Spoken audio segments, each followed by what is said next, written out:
Students, discussion start करेंगे about the third type of our guided media, and that third type is the fiber optic cable. Students, twisted pair की बात की हम लोगों ने, and then we discussed the coax cable as well, coaxial cable as well. And in both those cases, you saw that we had a metallic conductor that was, or a set of metallic conductors in the case of twisted pair, that were carrying our electrical signals. Students, fiber optic cable is made of glass or plastic, mostly glass. Plastic is pretty rare these days, and it transmits signals in the form of light. Students, before I go on to the next slide and explain to you the structure of a fiber optic cable or how it is made up, we need to discuss a couple of properties of light to understand how the signal is transmitted in the form of light within an optical fiber cable. Students, the first property of light is that light travels in a straight line as long as it is moving through a single uniform substance. So, students, if you transmit light from a guided source, that light will keep on traveling, simple concept of physics, it will keep on traveling in a straight line unless the density of the medium, it changes. As long as the density is uniform, the light will keep on traveling in a straight line.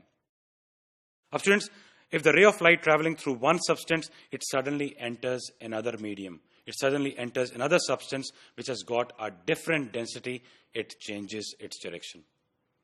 So as long as the density of your medium or the density of the substance that your light is traveling in or the ray of light is traveling in, that does not change, your ray of light will keep on traveling in a straight line. As soon as the density of that substance changes, I'll tell you what happens. Students, as you can see in the first figure, we have got a critical angle, once again a concept of physics, that's the critical angle. In the first figure, as you can see, if your light is coming in via inside a more dense, so basically it's entering from a more dense medium to a less dense medium. Students, if the angle of incidence, which is the angle that this ray of light makes with the perpendicular, if it is lesser than the critical angle, our ray of light will refract. Students, in the second case, as you can see, once again, our ray of light is entering from a more dense medium to a less dense medium.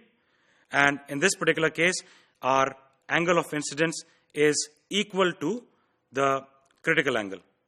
And students, as you can see, the ray refracts again, and it is refracted along the surface of the separation between these two mediums. And students, the last and the most relevant case is when the angle of incidence is greater than the critical angle. Students, what happens in this case is that our light is not reflected. Instead, it is reflected. So basically, when it hits the surface between the two mediums,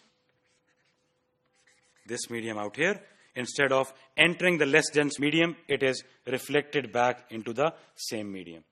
Students, you'll see that this is the particular property of the light ray, the bending property of the light ray that will be used in optical fiber cables, and that the signal will use inside an optical fiber cable to propagate from the sending end to the receiving end.